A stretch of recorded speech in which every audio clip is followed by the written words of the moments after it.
Good afternoon, everyone. Thanks for joining the live stream today.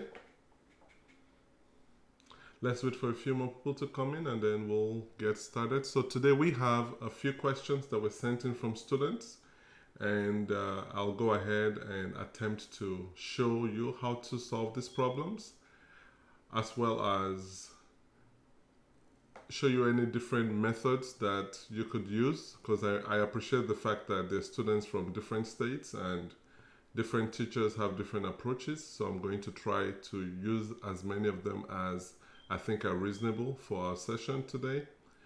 And at the end, we'll have some puzzles to walk through.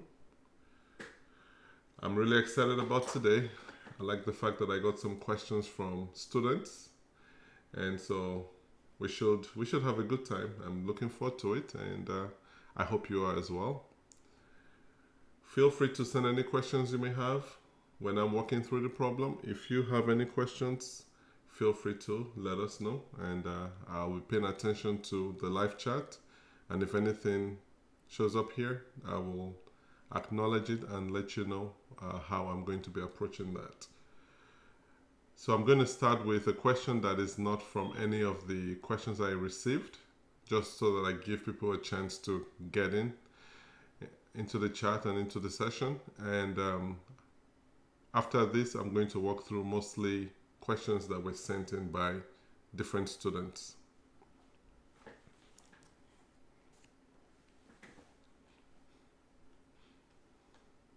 So something else that I observed on the top right corner, I had the camera there, and there was some writing on top of that, and most people did not catch that. So I've decided to move the camera back to the bottom right corner, and I'll pay close attention to that to make sure that I don't write over on that section, so that you don't miss out on anything.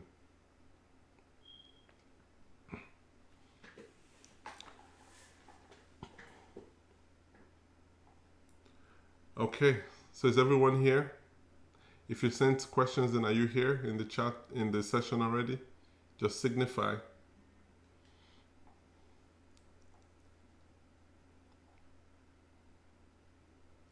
Okay. Welcome, Ini. I will be solving your question too. Well, not the same one, but I found something. I created one similar to that. Hopefully that would show you how to go about the question that you have. And so we're going to start with the this question here. Find the roots of 5x squared plus 6x plus 1 equal to 0 using the quadratic formula. This is an Algebra 2 question. It could also be Algebra 1 if you're in pre-AP Algebra 1. Some schools have that, some don't. So it all depends on your school system. But for the most part, this is going to be an Algebra 2 question. So is there anyone here that is willing to try this out? We're trying to find the roots of 5x squared plus 6x plus 1 equal to 0. What I'm going to do with this is I'm going to show you how I actually like to do this. I have a method that I've been using for decades, and everyone I have taught this method has been very successful. So I'm going to show you this method, and we'll go ahead and solve it when I see that we have enough people in the session. So we're trying to find the roots of a quadratic equation, and in this case, we're going to be using the quadratic formula.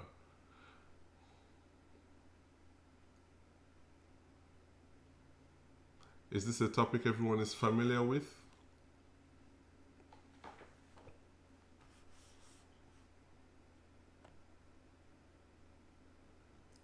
Let me write the quadratic formula for you. The quadratic formula is x equal to minus b plus or minus the square root of b squared minus 4ac divided by 2a. So that's our quadratic formula. X equal to negative b plus or minus the square root of b squared minus 4ac divided by 2a.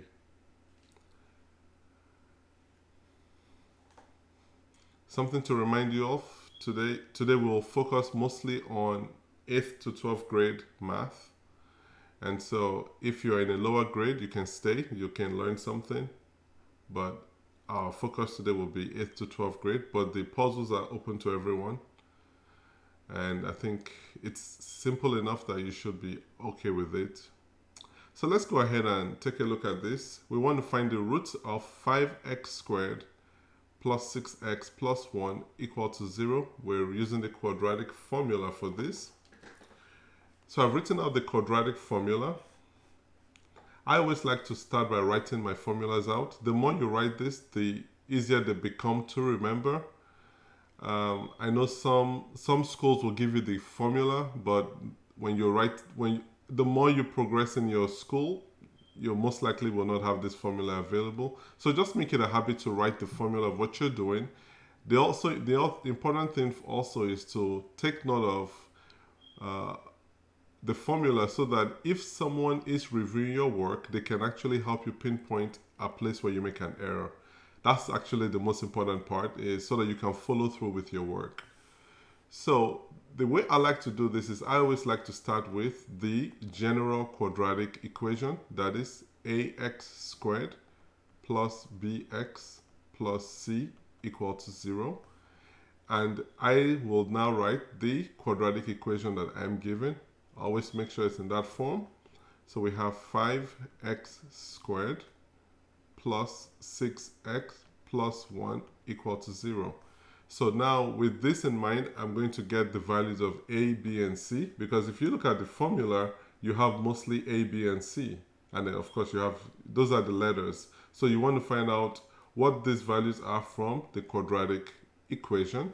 So when you compare these two equations together, you can see that here a is equal to 5, b is equal to 6, and c equal to 1. How did I get that? So if you look at this, I have x squared here. So a and 5, when you compare, a is equal to 5. I have x right here. If you compare, you see b is equal to 6, and then c is equal to 1. Now what we're going to do is substitute this information here into the formula. So let's go ahead and do that. So x is going to be minus b, so that's going to be minus 6, plus or minus the square root of b squared is going to be 6 squared minus 4, a is 5, and then c is 1, divided by 2 multiplied by a, which is 2 multiplied by 5. So now the next step is we're going to look at simplifying all of this stuff. So we have minus 6 plus or minus the square root of, what is 6 squared? That's going to give you 36. Negative 4 multiplied by 5 multiplied by 1, that's going to give you negative 20. And then we divide by 10. Okay, so if you notice, I like to list every step, because when you're learning, that it makes you more comfortable with what you're doing, and it helps you understand better. And so this is going to be negative 6 plus or minus the square root of 36 minus 20 is going to give you 16 divided by 10. So now I'm going to go over to this page, this side of the page, and I have, this is going to be equal to negative 6 plus or minus, what is the square root of 16? That's going to give you 4 divided by 10. So now we have two instances. We have negative 6 plus 4 over 10, and then we also have negative 6 minus 4 over 10. So now what is negative 6 divided negative 6 plus 4? That's going to give you negative 2 over 10, and you can divide this by 2, and then you're going to end up with negative 1 over 5. And since you're in a higher grade, you can also write this as negative 0.2. So you can do that. And here you have negative 6 minus 4 over 10. That is going to give you negative 10 over 10. And this is going to give you negative 1. So therefore, x is going to be equal to negative 1/5, negative 1, or negative 0.2 and negative 1. So this is how you use the quadratic formula to solve equations. All right, let's go ahead and try. This is one of the first, this is a question that was sent in by a student. So we're looking at write two expressions for the area of a square whose side length is x plus 11. We're looking for the area of a square whose side length is x plus 11. So I'm going to try to draw a square. Let's see if I can pull a square off. So let's draw a square here. Okay, so we have a square here. And the side length is, the most important thing to remember about a square is that all sides are equal. So this is going to be x plus 11. And this is also going to be x plus 11, x plus 11, and x plus 11. So really, this is what you need to do. And then, what is the area of a square? The area of a square is going to be side squared. So you're going to take the side length and square it. So the first, because here you need to pay attention to the fact that it's asking for two expressions. So you need to look at it this way. Area is going to be side squared, and the side we're given is x plus 11. So area is going to be x plus 11 squared. So that's the first expression that they're looking for. Now, there's also another expression, and which is multiplying this out. So if I want you to think about it this way. This is a common error that students make, and I want you to pay attention to this that I'm about to say. When you have a squared, remember that a squared is the same as a multiplied by a. That applies in your algebra as well. It applies when you're multiplying expressions as well. So here's one thing I see most of the time. On average, I see x plus 11 squared. Most students do this. They just have x squared plus 11 squared. This is inaccurate. It is wrong. And stay away from this. This is very common, actually. I've seen it so many times. So I want you to pay attention to how I'm going to approach this. So now we have x plus 11 squared. If you have any questions, let me know as I go ahead.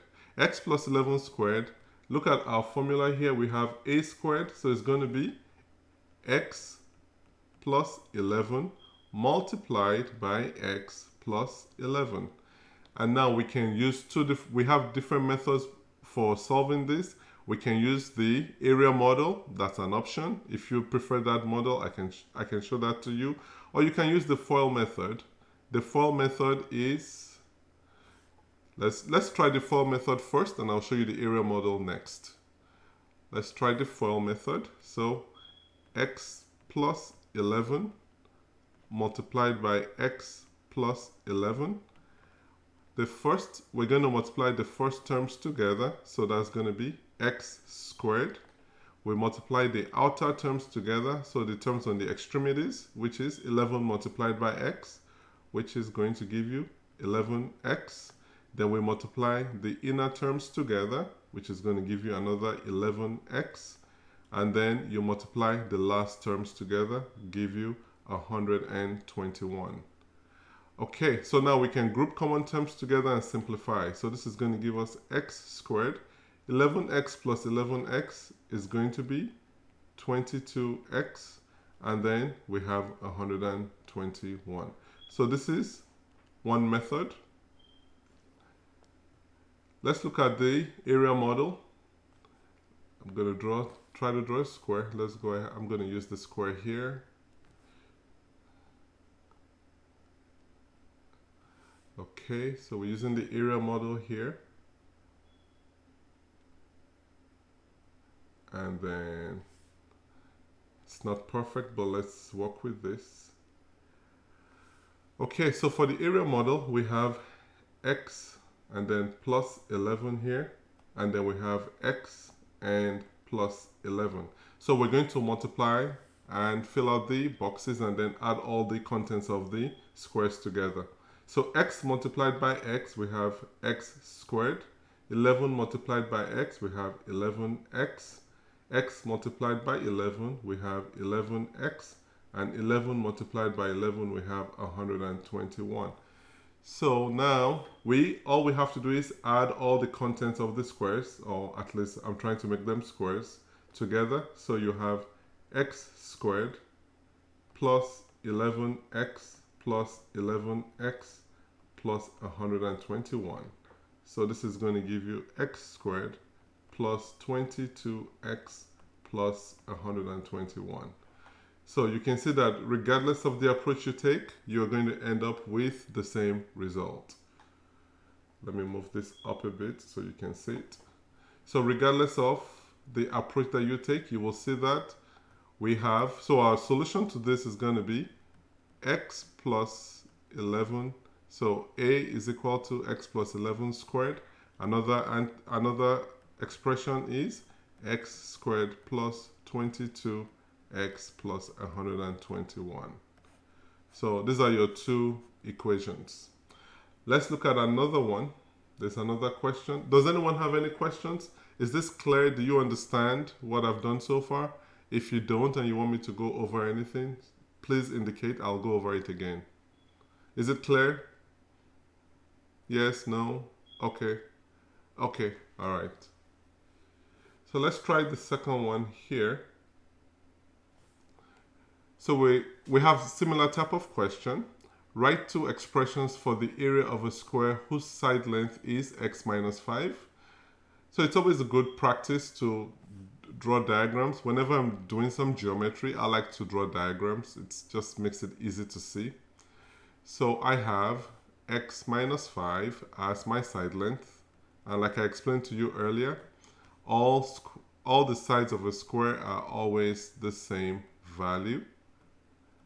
And so we have the area of a square is going to be side squared. And in this case, the area is going to be x minus 5 squared because that is the measure of the side. Now, remember that your a squared, I like repetition, is going to be a multiplied by a. So in this case, a is going to be equal to x minus 5 multiplied by x minus 5. So we'll go ahead and I'll show you the two methods again. So we have x minus 5 multiplied by x minus 5. And let's go ahead and use the FOIL method. This is going to give us, so the first terms right here, we have x squared. Then we have outer terms here, x multiplied by negative 5 minus 5x. And then your inner terms will be minus 5x again. And then your last terms are going to be negative 5 multiplied by negative 5, which is plus 25. So now we're going to group common terms together. So we have x squared minus 5x is minus 10x. And then we have 25. So now we're going to use the area model for those that prefer it. So let's go ahead and draw our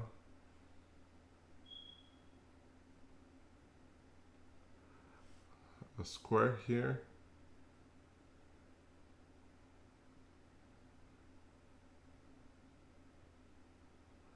Okay, so we have x here, and then we have negative 5. We have x here, and then negative 5. So let's go ahead and multiply. So negative 5 multiplied by x is going to give us negative 5x. Negative 5 multiplied by negative 5, that is plus 25.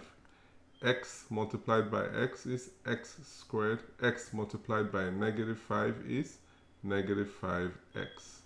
So now we have all the contents of the squares we have x squared minus 5x minus 5x plus 25. So we have x squared minus 5x minus 5x is minus 10x and then plus 25.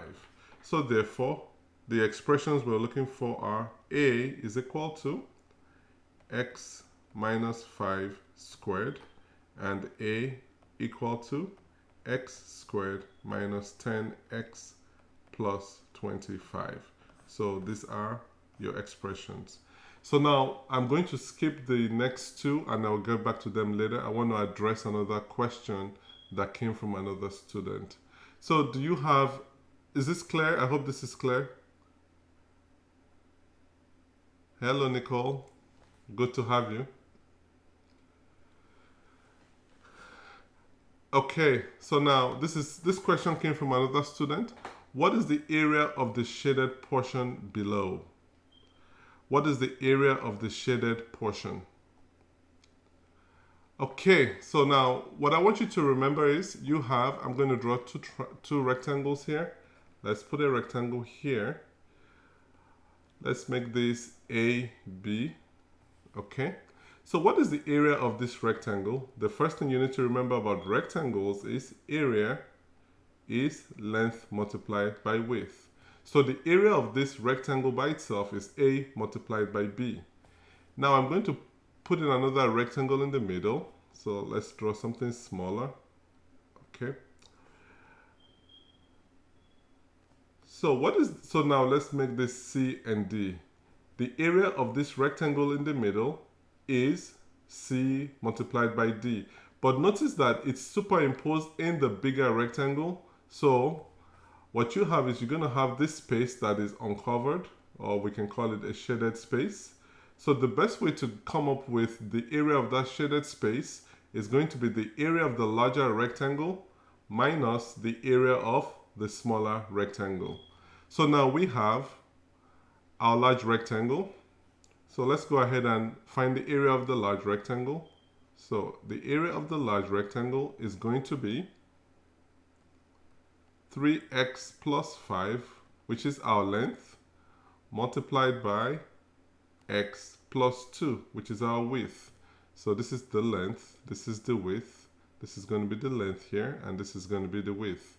So we're going to use, I'm going to FOIL in this case. Let's go ahead and FOIL. I have the first terms, that's going to give me 3x multiplied by x, that's 3x squared. Then the outer terms, right here, 3x multiplied by 2, that is 6x. Then your inner term, which is 5 multiplied by x, which is 5x. And then your last terms, 5 and 2. So 5 multiplied by 2, we have 10. So this is going to give you 3x squared plus 11x plus 10. Now that's the area of the large rectangle. Let's go ahead and look at the area of the smaller rectangle. So I'm just going to do that in a different color here. So the area of the small rectangle here is length multiplied by width.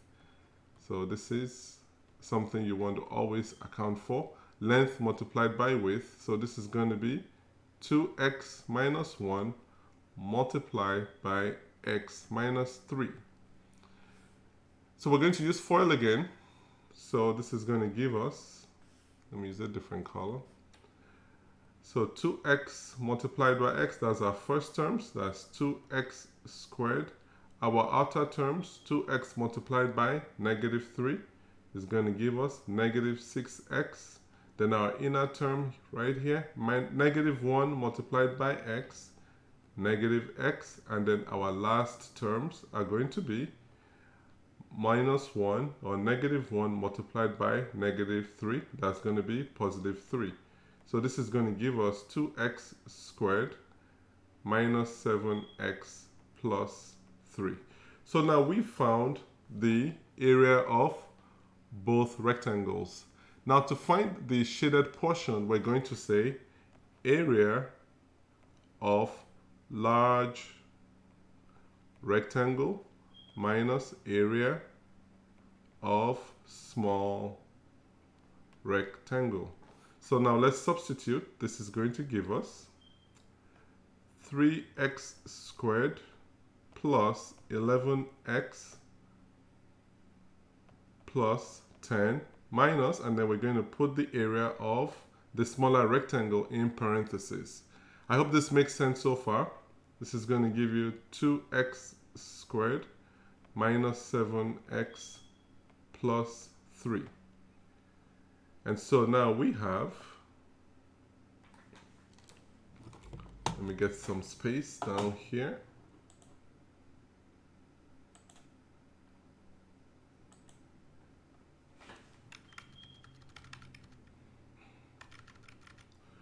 Okay, so now we have here, let's simplify. Remember PEMDAS, let's get rid of the parentheses. So we have 3x squared plus 11x plus 10. Now we're going to distribute the negative sign into this parenthesis. Minus 2x squared plus 7x minus 3. So now we have, let's group common terms together. 3x squared minus 2x squared plus 11x plus 7x plus 10 minus 3. So now we've grouped all the common terms together, and then we should now be able to simplify. 3x squared minus 2x squared is x squared. 11x plus 7x is plus 18x. 10 minus 3, we have plus 7. So this is going to be the area of the shaded portion. Any questions on this? Does this make sense? Ini, does this answer your question?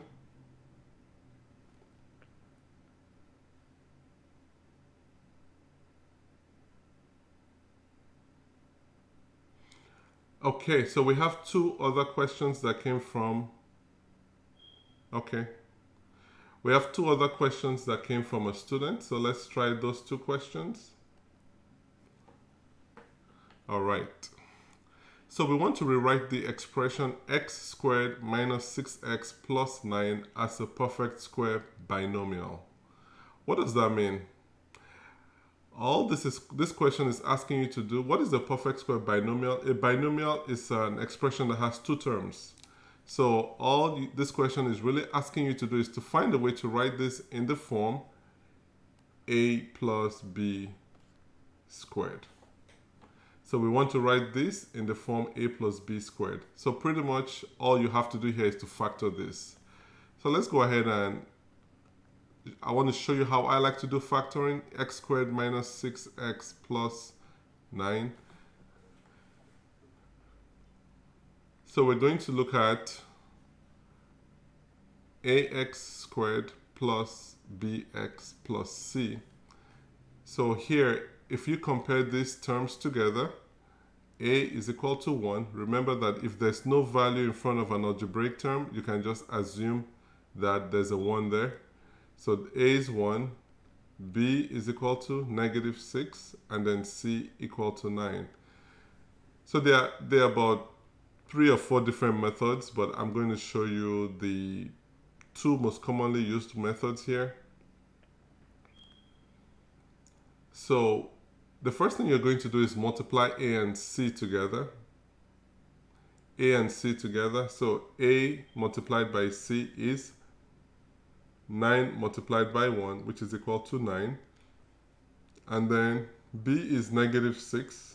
So now what we're going to do is we're going to find out the factors of 9 that give you a sum of negative 6. The factors of 9 that give you a sum of negative 6. What are the factors of 9? 1 and 9. But you have a negative sign in the middle here, so you also have to remember that there could be a negative 1 and negative 9. The other one you have is 3 and 3. You also have negative 3 and negative 3. So now we need to find out which of these sets of numbers will give you a product of 9 and a sum of negative 6. So let me go ahead and use a different color here. So 1 plus 9, not going to work. Negative 1 plus negative 9, that's not going to work. 3 plus 3 is a positive 6, but we need a negative 6. So this isn't going to work. Negative 3 plus negative 3, this is going to be our desired set. So now what we're going to do here is we have x minus 3 multiplied by x minus 3. So this is also written as x minus 3 squared. Does this make sense?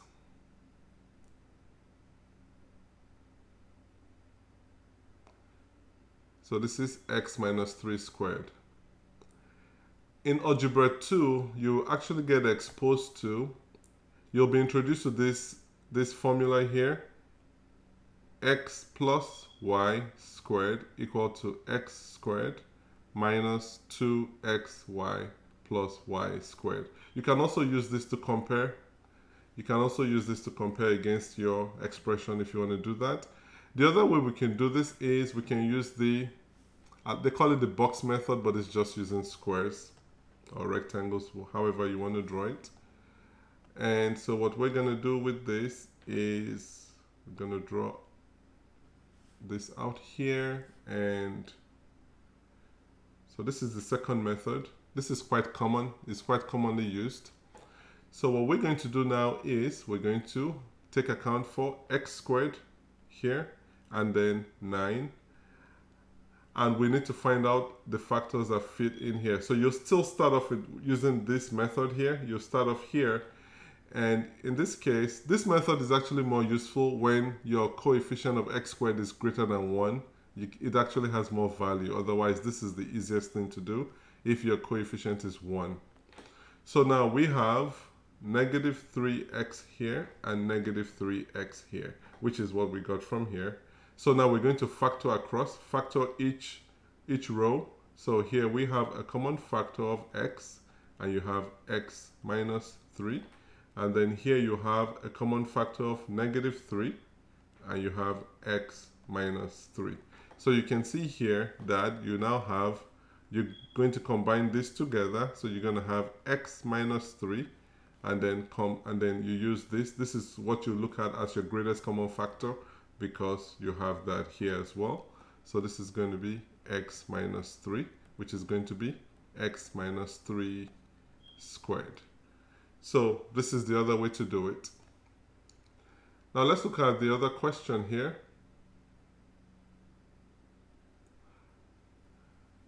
We want to write the expression x squared minus 12x plus 36 as a perfect square binomial. Remember, binomial is a plus b squared, a perfect square binomial.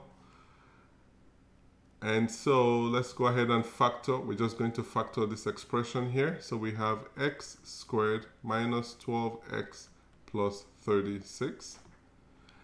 And let's write our other expression here, ax squared plus bx plus c. And so our value of a is equal to 1, b is equal to negative 12, and c is equal to 36. So now let's go ahead and find the value of ac. We need to multiply a and c together. That's going to give us a multiplied by c is 1 multiplied by 36, which is 36. And then b is negative 12. So now we need to find out the factors of 36 that give you a sum of negative 12. So let's go ahead and list our factors of 36. I have 1 and 36, negative 1 and negative 36. The reason why I actually factor this in here is because b has to be a negative value, so I need to account for the negative factors of 36. I have 2 and 18, then I also have negative 2 and negative 18. I have 3 and 12, negative 3 and negative 12. And then I have 4 and 9, negative 4, negative 9. Then I have 6 and 6, negative 6, negative 6. Just looking at this, we're trying to get to 12. So if you spot check a lot of these sets of numbers, you can see that this is probably the only thing that this group here that makes sense, that could lead you to a 12. Now, how can you eliminate? You want to find out. This is going to give you positive 12. This is going to give you negative 12. So you're going to end up with 6 and negative 6 and negative 6 as the two factors that would work. So now you have x minus 6 multiplied by x minus 6, which is going to be x minus 6 squared. So this is what the question is really requesting for you to do. Are there any questions? Do you want me to go over this again? Is this clear? It's good enough?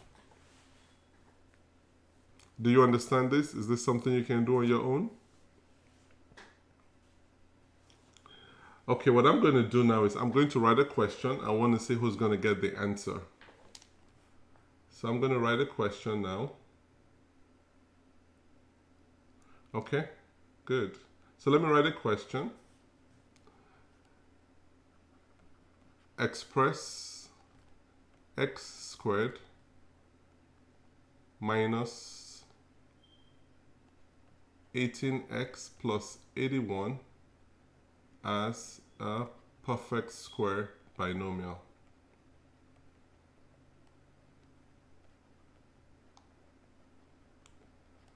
Express x squared minus 18x plus 81 as a perfect square binomial.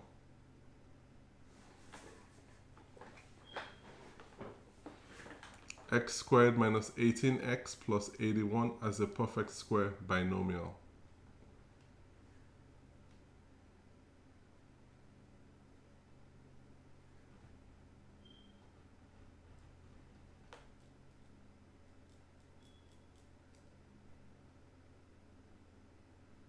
Oh, good job, Esther.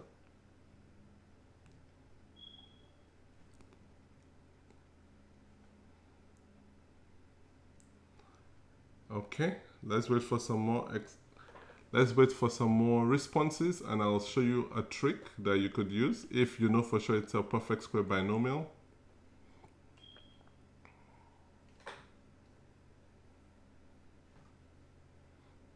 Okay, x. All right. So let's wait for 1 or 2 more responses, and then we'll go ahead and look at this together.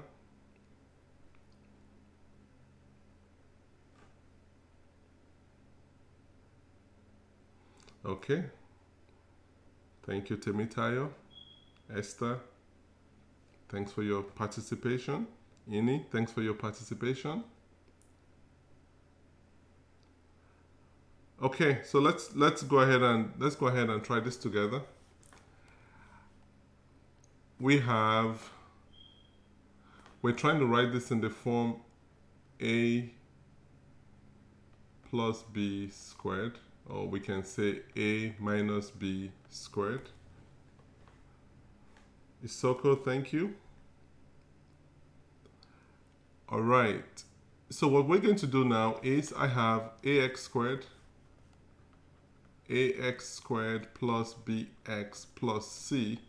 So I'm going to compare these terms. I have a is equal to 1, b equal to negative 18, c equal to 81. Now we need to find out the factors of the a and c that will give you a sum of b. So ac is equal to 81, and we need to find out the factors of b, the factors of AC that give you a sum of negative 18. Now, because it's a perfect square, there's something you could actually do. You can actually just find the square root of 81. What is the square root of 81? It's going to give you 9. Now, we can look at 9 and 9 and see whether we can get to negative 18. So 9 multiplied by 9 is 81, but 9 plus 9 is plus 18. So I'm going to try negative 9 and negative 9. So negative 9 multiplied by negative 9 is 81. Negative 9 plus negative 9 is negative 18. So what we're going to have now, our factors are going to be x minus 9, which is equal to x minus 9 squared. So that's really it. Good try, good try. Very, very good try today. Let me try another one. Actually, let's do some puzzles first, and then I'll do, if we have some extra time, we'll do some more questions.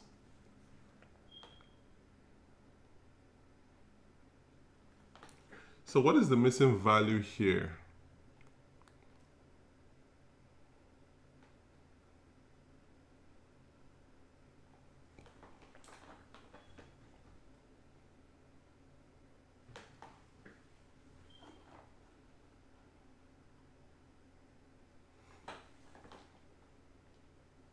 What is the missing value here?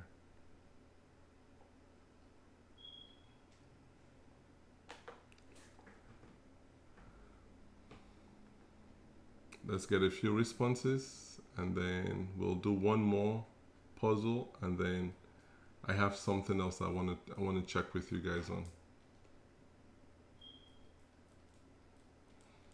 Okay. Let's wait for a few more responses, and then we should be good to go. Thank you, Ini and Temi Tayo, for your participation here.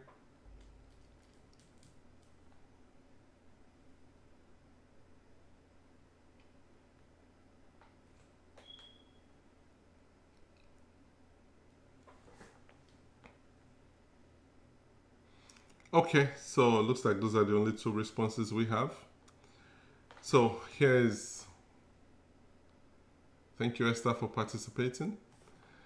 So what we're going to do here is I'm going to put a square here and a square here. So 3 squared is 9, 2 squared is 4. If I add them, I get 13. I'm going to put a square here and a square here. 4 squared is 16, 3 squared is 9. If I add them, I get 25. So to find this value here, I have 6 squared. I'm going to put a square here and a square here. 6 squared is 36. 5 squared is 25. So now we need to just add 36 and 25. It's going to give you 61. So good job for those who got it, and those who attempted, good job as well. So that is going to give you 61. Now we have one more puzzle. This one is going to, I want you to pay a lot of attention to detail on this one. Pay a lot of attention to detail.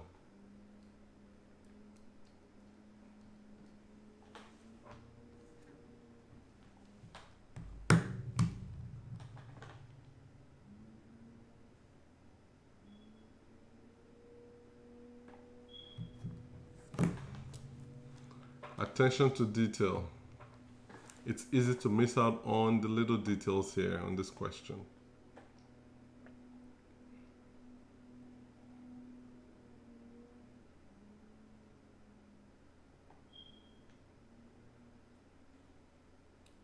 Let's see who has an answer.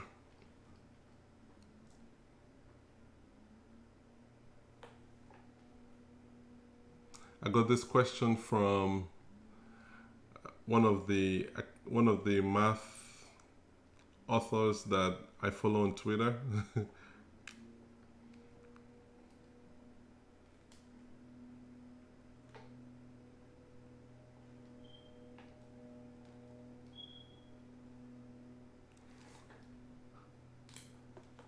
So I'm seeing 19 and I'm seeing 40. Okay, let's wait for a few more responses. Let's wait for a few more responses, and then we'll go ahead and try it out together.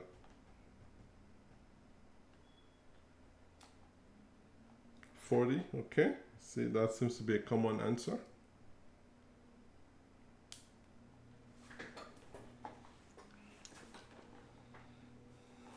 Can you actually, if you don't mind, can you show me how you got to 40 and how you got to 19? Just write the expression or the equation that you used.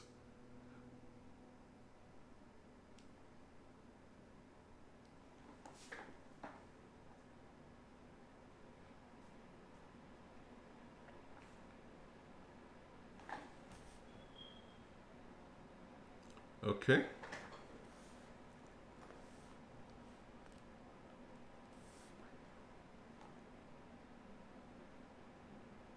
All right.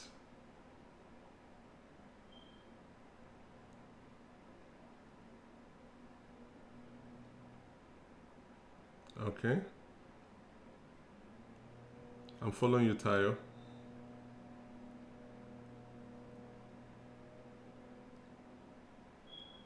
Okay. Oh, this is good.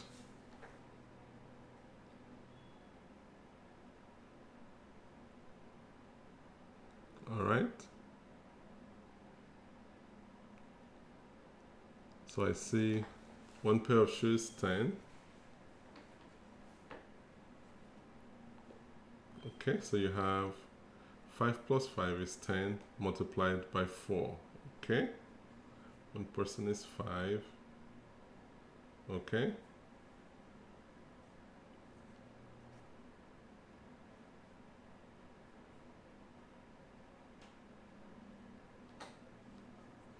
I think you all are headed down the right path.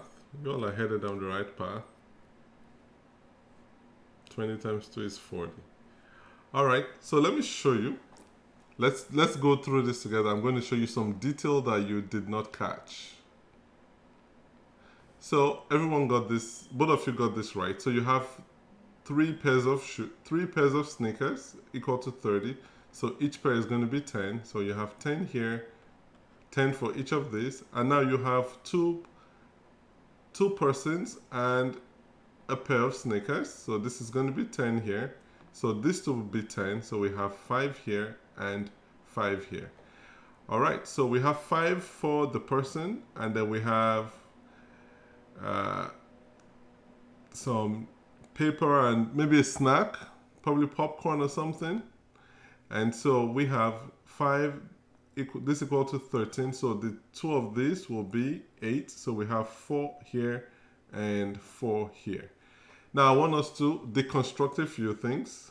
Let's deconstruct a few things. So if you have, so one sneaker, let's make sure we have this, equal to 5.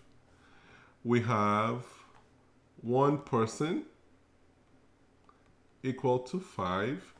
Now we have 2 snacks here, or 2 things of popcorn. Let's use that for the sake of this discussion. So one, I call it a pack of popcorn, is equal to 2. Now let's go ahead to what we're being asked here. Look at this person right here. I want to show you something that is happening here. Right here. Can you see that he has 2 snacks here and he has 2 pairs of shoes? So this person is going to be the person that is here. You have 5, and then a pair of shoes is 10, and then 2 things of popcorn is going to give you 4, and then you're going to multiply that by, so that's what this person represents. You have 5, and then you have the popcorn, so that's going to give you 4. You have the pair of shoes, 10, so that's going to give you 19 right here. So now let's go ahead and write the expression at the bottom. So it's going to be 5 plus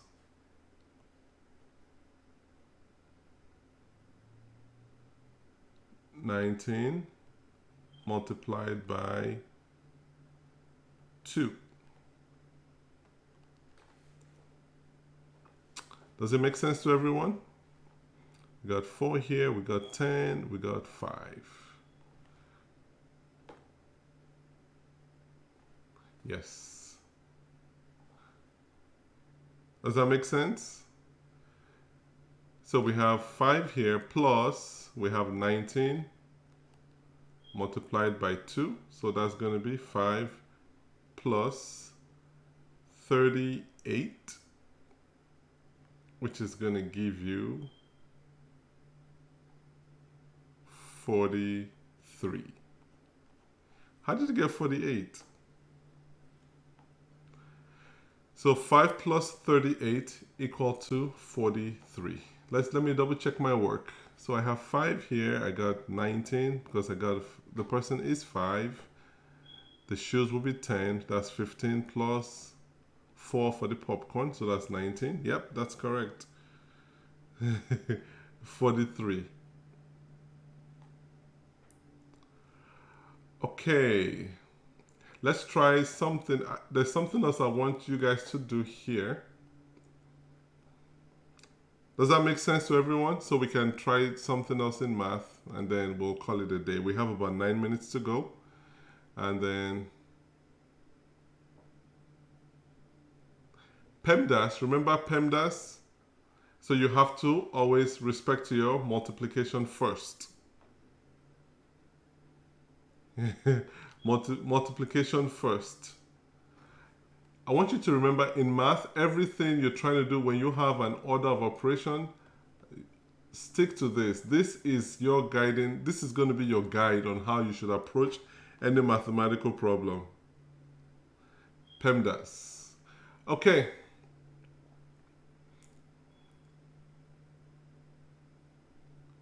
So now I'm going to ask you, I'm going to write a question here that just came to me because something I hoped I will have time to do, because we are working through some polynomials today.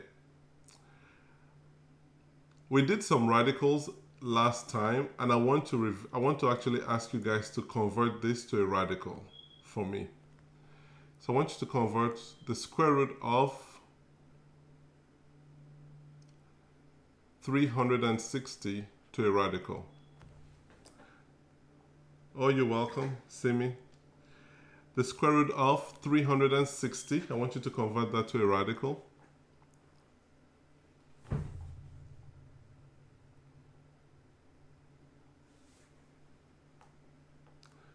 The square root of 360. For your radical sign, you can just use this SQRT, and then you put it in parentheses, what is in the radical, then the number outside, you can just write it here. So you can do it like this, ASQRT, and then just put B. That would work. That would give me a sense of what you're doing. The square root of 360.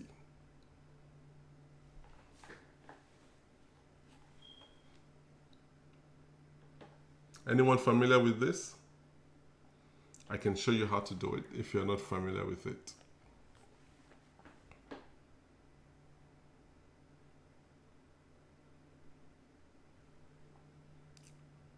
Okay, Tayo.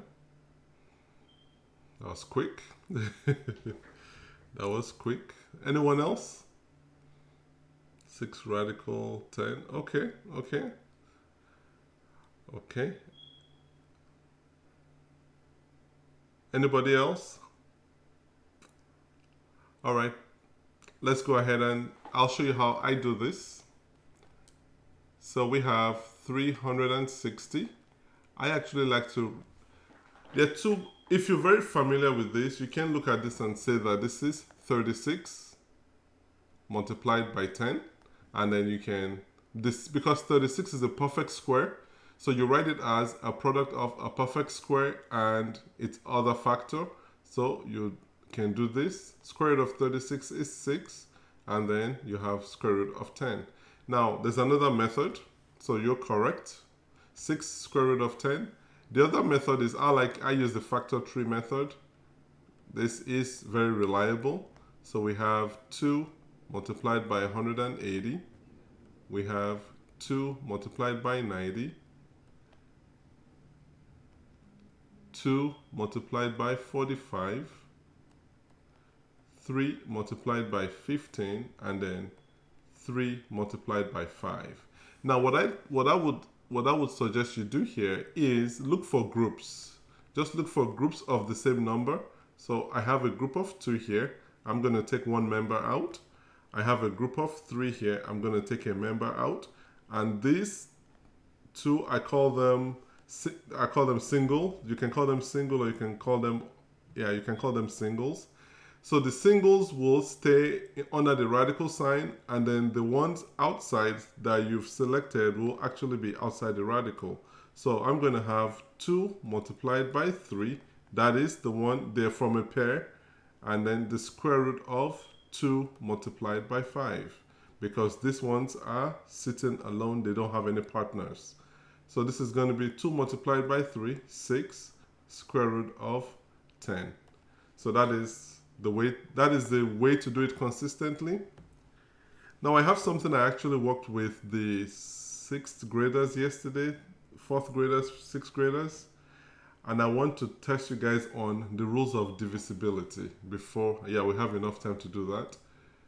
So I want you to tell me which of these numbers is a factor of 8,760. So I have 2, 3, 4, 5, 6, 8, 9, 10. Which of these numbers is a factor of 8,760?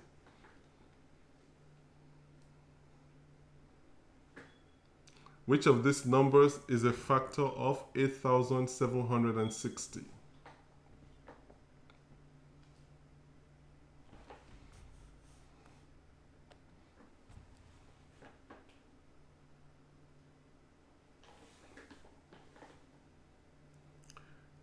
Okay, let's put 1 minute on the clock, and then we'll be able to finish up. Which of these, you can just list them, which of these numbers is a factor of 8,760?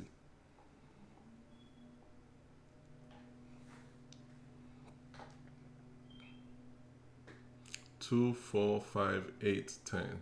Okay, good try. Let's see who else is able to answer, is able to provide some factors here.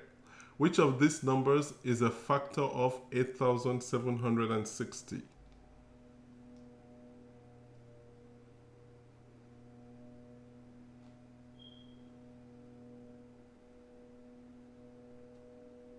Okay. Everything but 9. Did you use a calculator?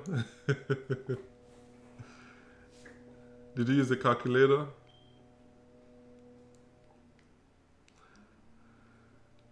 All right, let's go ahead and let me show you some division rules here, or divisibility rules.